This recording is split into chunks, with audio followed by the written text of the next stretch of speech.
به نام خداوند بخشنده مهربان سلام عرض میکنم خدمت شما عزیزان دلم. امیدوارم حالتون خوب باشه و از زندگی زیباتون هم لذت ببرید. خیلی خوش آمدید. این افتخار ماست که در خدمت شما هستیم و اینکه واقعا سرافرازمون کردید، خوشحالمون کردید از اینکه ما رو انتخاب کردید و به عنوان برادر کوچکتون قراره در این دوره آموزشی خدمتگزار شما نازنینان باشیم. چند تا نکته بسیار مهم رو لازم دونستم خدمت شما اینجا عرض بکنم تا راهگشای مسیر بهتری جهت فرایند آموزشی شما نازنینان باشه که بسیار بسیار مهمه. نکته اول این که این دوره آموزشی چه ارزشی خواهد داشت؟ ارزشش چقدر داره؟ این دوره برای من 1,000,000 دلار میارزه، 10 میلیون دلار میارزه، 10 میلیارد تومان میارزه، 10 میلیون بات تایلند میارزه. این که چقدر ارزش داره کاملا وابسته به چیه؟ آفرین، خودتونه. این قضیه نه تنها در خصوص این دوره آموزشی، در خصوص زندگی هم صادقه. من وقتی برم یک لپتاپی رو تهیه بکنم، این لپتاپ یه قیمتی داره. میگه آقا مثلا لپتاپ 100 میلیون تومنه، درست شد؟ این میشه قیمتش. این که ارزشش چقدر داره برای من خیلی با ارزشه. من یکی از چیزهایی که توی کلکسیون اتاقم هست تمام ابزارهای تحلیلگریم و آموزشیم در فرایند دوران دانشجویی و تدریسم بوده. تدریس از سال 93، از سن 16 سالگی من دوران دانشجوییم، یعنی قریب به 16 سال دوران دانشجویی رو طی می‌کنم. قریب به در واقع در حال حاضر قریب به 10 تا 11 سال دوران تدریس رو طی می‌کنم. بنده خیلی زود مدرس شدم. در سال 93 اولین کلاس آموزشیمون رو در دانشگاه شروع کردم و ابتدای دوران دانشجوییم در مقطع دکترا بودیم. بنابراین عنایت داشته باشید که قیمت هر چیزی معلومه، ارزشش رو شما تعیین میکنید. حالا اینکه این دوره آموزشی چقدر ارزش داشته باشه وابسته به شماست. این بحث منوط به دوره نیست، مربوط به این مبحث آموزشی نیست، مربوط به زندگیه. حالا اینجاشو ببین دوباره. من میگم قیمت این سهام 100 میلیارد تومنه، ارزشش چقدر داره؟ باز وابسته به شماست.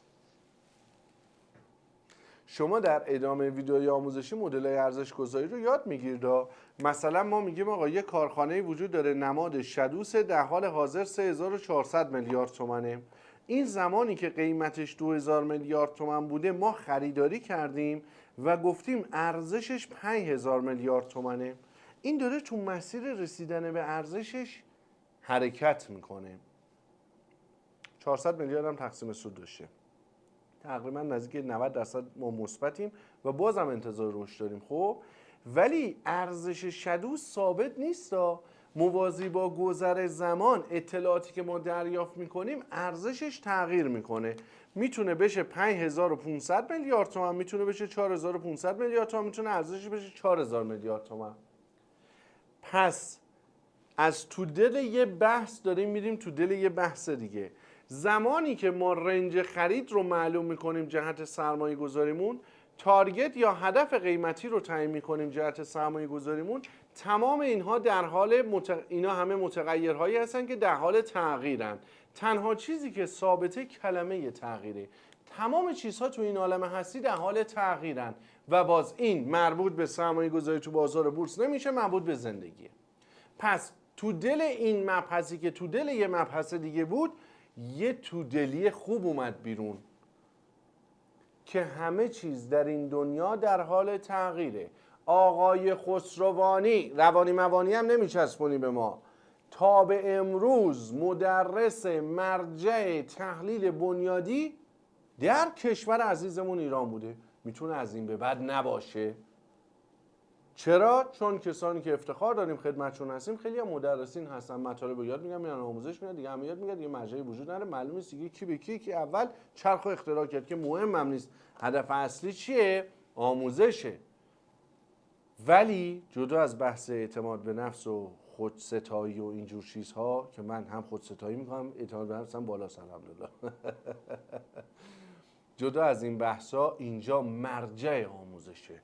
مسائلی اینجا مطرح می شود، مسائلی اینجا بیان می شود که نتیجه فلسفه زندگی آقای خسروانی، نتیجه فلسفه مطالعاتی آقای خسروانی.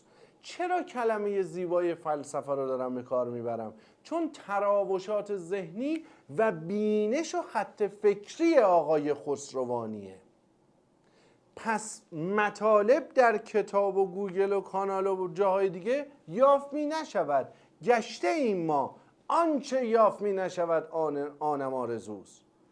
بگشای دل که باغ و گلستانم آرزوست، بگشای لب که قند فراوانم آرزوست.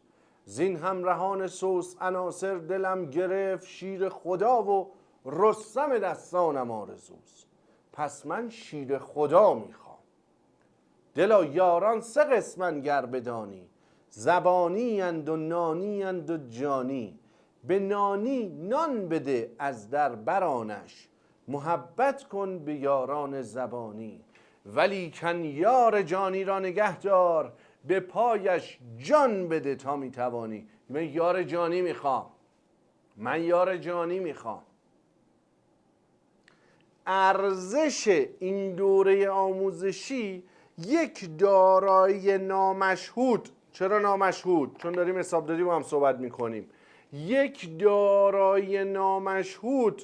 نامشهود چیه؟ بهش میرسیم، صبور باش. من از اون استادا نیستم بگم بهش میرسیم و هیچ وقت نرسیم. زنگ آخر بهت میگم اینجوری نیست، من همش میرسیم. حافظم خیلی قویه. دارایی نامشهود در ذهن شماست که ذهن شما یکی از مهمترین اجزای جسم شماست و یکی از مهمترین ثروت‌های زندگی شماست که انقدر بزرگه که قابل سنجش با هیچ مقیاسی نیست. اگر من قیمت لپتاپ رو میتونم تعیین کنم، قیمت به دست آوردن محتوای آموزشی که دوست دارم، قیمت مشاوره مالی، قیمت الهی تب کنم پرستارم تو باشی، هزینه طبیبم رو میدانم، ارزشی که میتوانم به دست بیارم اگر بزرگ باشد، اگر درست باشد، اگر چیز با ارزشی رو بتوانم به دست بیارم، نه قابل سنجشه، نه قابل دیدنه، نه قابل لمس کردنه. پس عزیزان دل من، در ابتدای دوره آموزشی از برادر کوچکتون این رو در ذهن به عنوان فرض بدیهی داشته باشید که در مجموعه آموزشی روز ما مباحث مالی رو آموزش میدهیم، اما مباحث مالی رو پله جهت رسیدن به ثروت واقعی که مباحث غیر مالی است استفاده میکنیم. تماما در طول دوران آموزشیتون، در طول ویدئوهای آموزشیتون به مسائلی میپردازیم که مسائل زندگی است. بنابراین اگر میخواهید موفقیت چشمگیری رو به دست بیارید و چنان دارایی نامشهود ارزشمندی رو بر حسب تلاش، کوشش، مطالعه، زحمت، هزینه کردن که هزینه نه لزوما مادی که چیز ناچیزی است، که هزینه بسیار بالای آن عمر، جوانی کجایی که یادت بخیر، مغز، فکر، انرژی، opportunity cost, everybody repeat it please، هزینه فرصت از دست رفته که ناشی از مطالعه این دوره آموزشی میخوای بپردازی. چرا انقدر من دارم داد میزنم؟ آرومترم میتونم مباحث رو مطرح کنم. تمام اینها جهت رسیدن به اینه که من یه ثروت واقعی تو ذهنم ایجاد بکنم، یه بینش مالی آقای خسروانی رو آشنا بشم، یه فلسفه زندگی در زمینه مالی که رسیدن به بازنشستگی زود هنگام که برم سریعتر تو پارک منچ بازی کنم رو برسم و بتوانم درآمد غیر فعال رو جهت رسیدن به سطح قابل توجهی از استقلال، آزادی مالی به دست بیارم تا فارغ از سودم و زیان چو عدم طرف بی سود و بی زیان که منم. برسم به اینجا که حالا من زندگی بکنم، داراییم کار بکنه و سهام من، کارخونه من، کسب و کار من بتونه منفعت مالی ایجاد بکنه. پس نکته بعدی این هستش که محتوای این دوره آموزشی صرفا منوط به بازار سرمایه نمیشه، چنان گستردگی مباحث مالی و زندگی بالاست که کاربردش هم در زندگی هم در مباحث شرکتداری، کسب و کار فردی، شخصی، شراکتی، بورسی و غیر بورسی در تمام نقاط دنیا قابل استفاده است. بنابراین اگر میخواهید به این ثروت واقعی برسید، بر حسب تجارب آموزشی عرض میکنم تقدم و تأخر رو دقت بفرمایید. تقدم سرمایه گذاری روی خودتان باشه. در ضمن داخل پرانتز شما در این دوره آموزشی با نقاشی های شگفت انگیز بنده آشنا خواهید شد که یکی آدم میکشم، یکی خونه میکشم، یکی کارخونه. ماشینم اگر خیلی بچهای خوبی باشید براتون میکشم و از این 4 تا بیشترم خارج نمیشم چون بلد نیستم. بنابراین اول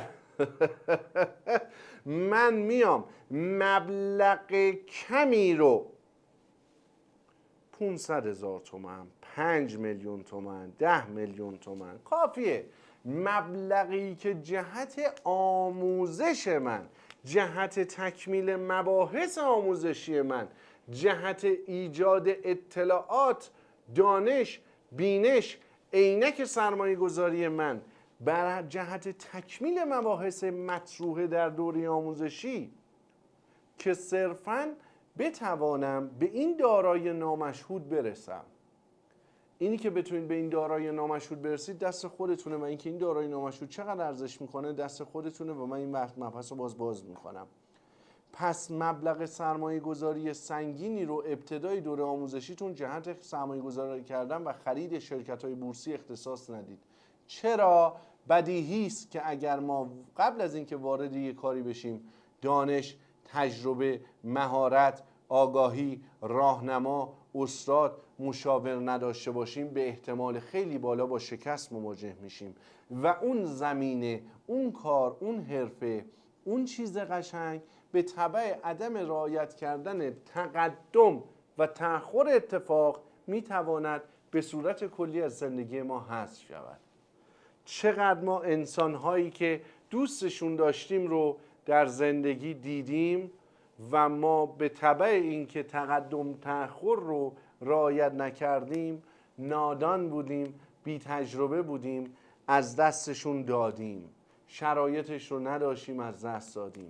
بنابراین از زندگی بیاموزیم که زود به دست آوردن هنر نیست، زمان درست به دست آوردن هنر است و لزوماً به دست آوردن هنر نیست. نگهداری از به دست آوردن مهمتر است. عزیز دل من، ما در واقع باید ظرفیت رو در وجود خودمون ایجاد بکنیم. ما باید در پی گذر زمان که زمان یک دارایی ارزشمندی است، یک ابزار بسیار ارزشمندی است که خودش خیلی کارها رو حل، مشخص و معین میکنه. پس ما از زمان هم استفاده درست میکنیم، کما اینکه خیلیا جهت ترس از دست دادن زمان تصمیمات و کارهای اشتباهی میگیرن. ما در این دوره آموزشی با زمان دوست میشویم و ما در این دوره آموزشی زندگیمون تغییر میکنه، چون فکرمون تغییر میکنه. شما در این دوره آموزشی و سایر دوره‌های آموزشی که شرکت میکنید بایستی تغییر به گونه‌ای باشه که همه متوجه بشن. چه دانستم که این سودا مرا زینسان کند، مجنون دلم را دوزخی سازد، دو چشمم را کند جیحون. چه دانستم که سیلابی مرا ناگاه برباید، چو کشتیم براندازد میان قلزم پرخون. زند موجی بر آن کشتی که تخته تخته بشکافد، که هر تخته فرو ریزد ز گردش های گوناگون. من نمیدونستم که یک دوره سرمایه گذاری در بازار بورس قراره چون این تبدیل ها آمد نه هامون ماند و نه دریا.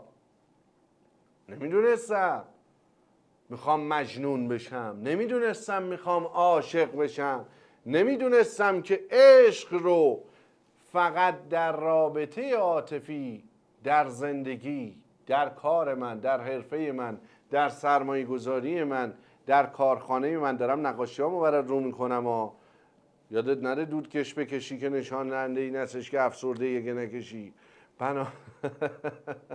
بنابراین من با کلمه زیبای عشق آشنا میشم، علاقه‌مند میشم. چرا؟ تقدم تأخر رو رعایت کردم. چرا؟ تا زمانی که اینو بنویس، 3 تا ستاره مثبت بزن، 3 بار تو کنکور اومده مهمه. تا زمانی که شناخت من نسبت به یک موضوع، یک شخص کامل نشده، توانایی شناسایی این که علاقه‌مند هستم یا خیر رو نمیدانم. توانایی و بصیرت این که من بتونم این رو دوست داشتم یا دوست داشتم رو تشخیص بدم ندارم. بنابراین شناخت حاصل کنید و عجله نکنید. اگر در یک ددلاین منطقی 6 تا 1 سال، 6 ماه تا 1 سال، نترس، استرس نگیر، آروم باش. رو فرایند سرمایه گذاری رو خودتون کار بکنید. تو هم مطالب دوره آموزشی رو به ترتیب ملاحظه بفرمایید. همزمان مطالب کانال جامعه بررسی سهام رو مطالعه بفرمایید. با توجه به بستر پشتیبانی که ارتباط مستقیم تنگاتنگ با تک تک شما نازنینان داریم که هر سوالی رو در بستر پشتیبانی مطرح کنید 24 ساعت نشده پاسخش رو دریافت میکنید از برادر کوچکتون در تمام روزها بدون در نظر گرفتن تعطیلی یا تعطیلی نیست. کتابخانه ملی جزء مراکزی هستش که عمدتاً بازه، ولی شب عید و عاشورا تاسوعا بسته است. بنده این 3 روزم بازم. همیشه رو بنده حساب بکنید، چون ناشی از چیه؟ انرژی چیه؟ الهیه. انگیزه چیه؟ الهیه. عشق، رسالت، وظیفه است. من آمدم بهر چه بود و از رفتن من جام و جلالش نفزود. من آمدم تا هر آنچه که در اختیار دارم رو بر حسب استعداد و توانایی خدا دادی که تماما لطف پروردگاره در دایره اخلاص فلسفه مطالعاتیم در علوم مالی، نتیجه تحصیلات آکادمیک و غیر آکادمیک رو خدمت شما با علاقه و عشق تقدیم کنم. پس زمان داری، صبور باش. عجله برای اینکه سریع به مجنون برسی نداشته باش. باید به مجنون زمانی برسی که بتوانی نگهش داری. پس وقتی میتوانی یه چیز رو به دست بیاوری که ارزشش رو قبل از اینکه به دست بیاری در ذهن بدانی و بعد زمانی میتوانی نگهش داری که ارزش رو به رشدش رو بنا به فرض اینکه دائم همه چیز به حال تغییر است بتوانی موازی با گذر زمان باز ارزشمندتر بشوی که دارایی ارزشمندتری رو حفظ بکنی. اینها جملات سنگینی است که ممکنه بعد از مطالعه و نگاه کردن به چندباره برداشت‌های گوناگونی از این دوره آموزشی داشته باشید. من به تو سخنهای نهان خواهم گفت، سر به جنبان که ولی جز که به سر هیچ مگو. بنابراین نه به 1 بار و به 10 بار و به 100 بار جمله زیبای دوست دارم را من دلاویز در این شعر جهان یافتم.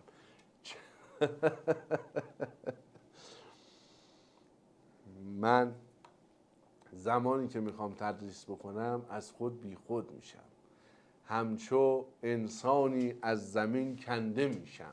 بنابراین این کار رو با عشق انجام میدم. پس این محتوای آموزشیتون رو بر حسب گذر زمان بیاید مجدد وقت بذارید و مجدد از اول ببینید. ویدیوها هیچ فرقی نمیکنه، همون هاست، اما برداشت شما شک ندارم می نویسم و امضا میکنم متفاوته. گویی دوره متفاوتی رو دارید ملاحظه میکنید، چون در هر ویدیوی آموزشی انقدر مطالب مهم و نکات مهمی رو عرض میکنم که ذهن کسی که با مطالب آشنا نیست توانایی گرفتن تمام نکات رو نداره. چون حجم بسیار بالاست. اینطوری نیستش که تازه رو خودم کار کردم سرعتم آوردم پایین، ولی باز محتوای الان من گیر کردم اینترنت تو همه چیزت عالیه، در حین ممکنه من گیر کنم ولی اینترنتت هم ممکنه گیر کنه، ولی در مجموع سرعت کنترل شده، کم شده. نگران نباش مطلبی رو متوجه نشدی برود نیار، بیا ویدئوی بعدی اونجا درست کردم برات. صبور باش، سوال فلسفی خیلی نپرس، مطابق ویدئوی آموزشی بیا. در خصوص محتوای آموزشی هر سوالی داری به احتمال 99% تو ویدئوی بعدی هست، پس شکیبا باش و صبور باش تا کامروا شوی. ولی باز هر سوالی مشکلی داشتی رو بنده حساب کن و اینکه طبیعیه که دوره رو چند بار ببینی، بهتر از یک باره، چون محتوایی که در یک ویدئو منتقل میشه حجمش بسیار زیاده و تماما از علوم مالی اقتباس شده بر حسب کتب سازمان حسابرسی، اساتید نامبروان در رشته حسابداری، اقتصاد، مدیریت مالی، در مراتب دانشگاهی مربی، استادیار، دانشیار و استاد تمام. از کتب انگلیسی انتشارات وایلی، مگروهیل، مطالعه دوره های آموزشی مدرک CFA، یه مدرک تحلیلگری در دنیاست، و مدارک مورد تایید سازمان بورس. محتوای آموزش که عمدتاً هم تراوشات ذهنیه. اینجا در یک خصوص یک مطلب مطالبی رو به صورت علمی مطرح میکنیم، تراوشات ذهنی چیزی رو مطرح میکنیم هیچ جا نمیبینیم. دوباره میریم مطلب بعدی به همین صورت، دوباره میریم مطلب بعدی به همین صورت. بنده تز دکترا که بدی میگن گریجویتد شدی، یعنی یه چیز به حرفه اضافه کردی. من یه چیز که هیچی بسیار به این حرفه اضافه کردم. توی این دوره آموزشی مطالبی که پیرامون مبحث سرمایه‌گذاری وجود داره، تزهای مختلف بنده رو میبینید که در چارچوب علم عرضه شده. بنده خیلی حوصله ثبت اینها رو مقاله کردن، سمینار رفتن بین المللی ارائه دادن و کسب جایزه نوبل رو نداشتم، چون در سطح اهمیت هم نبوده، چون بازنشست شدم. ولی شما شما دوست داشتید هر کدوم از این مطالب رو ثبت بکنید، کیف کنید و لذت ببرید. حرفهایی به شما عرض شده در دوره که بسیار ارزشمنده. پس شما ابتدا مبلغ سرمایه گذاری رو سنگین انجام نمیدی تا زمانی که خودت به این مرحله برسی که الان وقتش شده. اما اگر خواستی تصمیم مالی بگیری، شما یک دکتر مالی داری که برات کورتون تراپی میکنه، استاد این کاره. CT اسکن، MRI، دفترچه بیمه برای بنده ارسال میکنی، مشکلت رو مطرح میکنی، صراحتاً دکتر محرم، نگران نباش، نترس، به صورت خیلی شفاف همه اطلاعات رو مطرح میکنید، اطلاعات ناقص ندید. اگر نمیخواید اطلاعات رو بدید تا نسخه مالی بگیرید، دکتری که بهش اطمینان دارید تا اطلاعات بهش بدید برید پیش اون. نمیشه به دکتر، مثلا به طبیب، به یک کسی دیگه، به روانشناس، به وکیل اطلاعات ناقص داد بعد انتظار بهترین نسخه رو داشته باشید. شما اینجا به صورت وایس، نه به صورت متن، خیلی شفاف و سریع راجع پیرامون موضوع، نه خیلی مربوط به گذشته نه خیلی مربوط به آینده، وضعیت فعلی رو قشنگ شرح بدید. بعد خواستتون هم مطرح بکنید، گزینه‌ها رو مطرح بکنید. دکتر مالی دارید، هر تصمیم مالی که خواستید بگیرید تو زندگی، از زناشویی بگید تا بچه دار شدن و سایر مسائل مربوط به حوزه سرمایه‌گذاریتون، در خدمتتون هستم. افتخار بنده است، برادر کوچکتون هستم. با عشق انجام میدیم، با علاقه انجام میدیم و بعد یک منفعت بسیار مالی هم خواهید بود. یعنی نتیجه سرمایه گذاری که کردید رو که تماما تلاش خودتون بوده، فقط یه برادر کوچک دارید که خودش دانشجوه، ز دانش دل پیر برنا بود، توانا بود هر که دانا بود. این جمله فردوسی رو من با پوست و استخون و جریان خونی درونم احساس میکنم. توانا بود هر که دانا بود. پس ما میخوایم دانا بشیم و بعد توانا بشیم. مباحث عمدتاً مباحث بنیادی برگرفته شده از گزارشات مالی شرکت‌ها در سامانه کداله. یک شرکت وقتی یک اطلاعاتی رو میده توسط ارگان‌ها و سازمان‌های مختلف مورد تاییدش قرار میگیره. نکات بسیار مهمی رو که در هیچ دوره آموزشی یافت پیدا نمی کنید، که زمانی که ببینم تو همه دوره آموزشی به این سطح دوره ما رسیده، باز مطالبی رو اضافه می کنم که باز جایی پیدا نکنید. بنابراین مطالب بسیار گسترده است. بنده قریب به 10 سال 11 سال سابقه تدریس دارم در دانشگاه سراسری، آزاد، شبانه، پولی، نصف شب و غیر انتفاعی و پیام نور و امثالهم. خیالت همه جوره راحت باشه. هم پدرم هم مادرم حسابدار بودن. خودم هم به دنیا اومدم به جای پدر مادر اول گفتم حسابداری.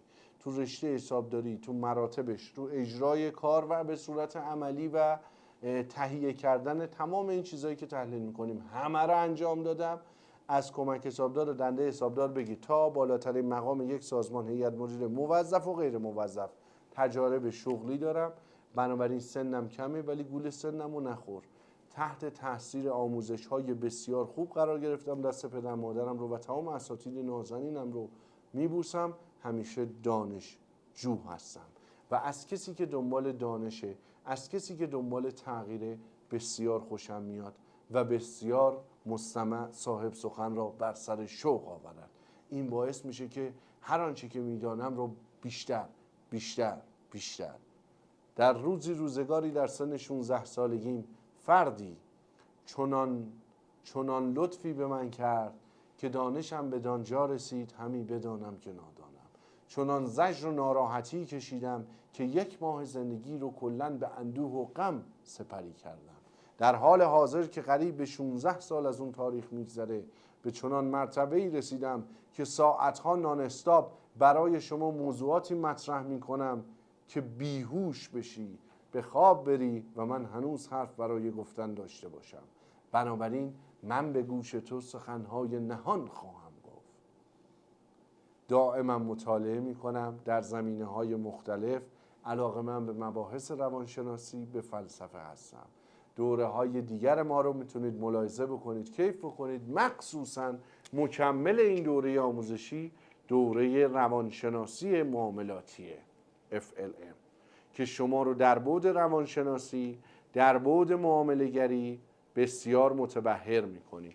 میتونید بعد از اینکه به مرتبه قابل قبولی رسیدید در بعد تحلیلگری و احساس کردید که مبلغ سرمایه گذاری رو به تبع افزایش ظرفیتتون میتونید افزایش بدید، لازمه مطالعه بکنید، مسائل و تمرینات روانشناسی رو ارسال بکنید.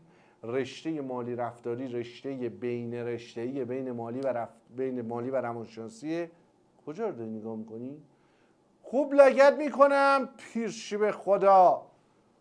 تلفیقش رو ما در این دوره آموزشی جهت تکمیل مباحث تحلیل و معامله‌گری و نتیجتاً سرمایه گذاری درست تقدیم حضور کردیم. در طول دوره آموزشیتون ماژیک های رنگارنگ و مختلف خواهید دید که هیچ کدومش به هدف خاصی استفاده نمیشه و صرفاً به جهت رنگی بودن استفاده میشه.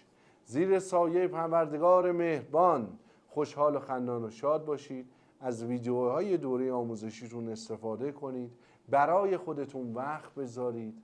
برای خودتون ارزش قائل بشید و دائما در 2 زمینه، جسم سلامتی ورزش، ذهن مطالعه یادگیری، انرژی بذارید و مستمراً در یک برنامه درست در زندگیتون اجرا بکنید.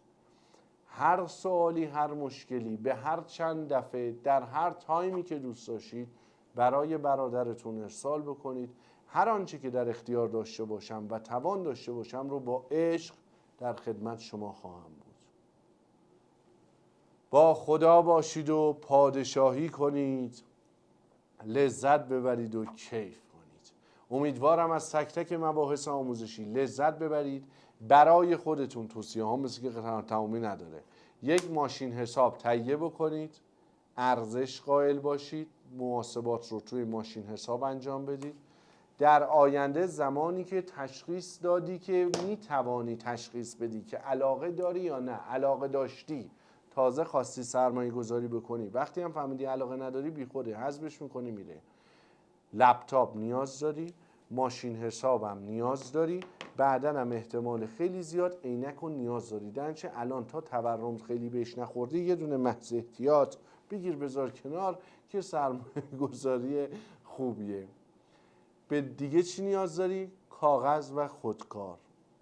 دل دریا رو بنویس، دل ما رو بنویس عزیزم.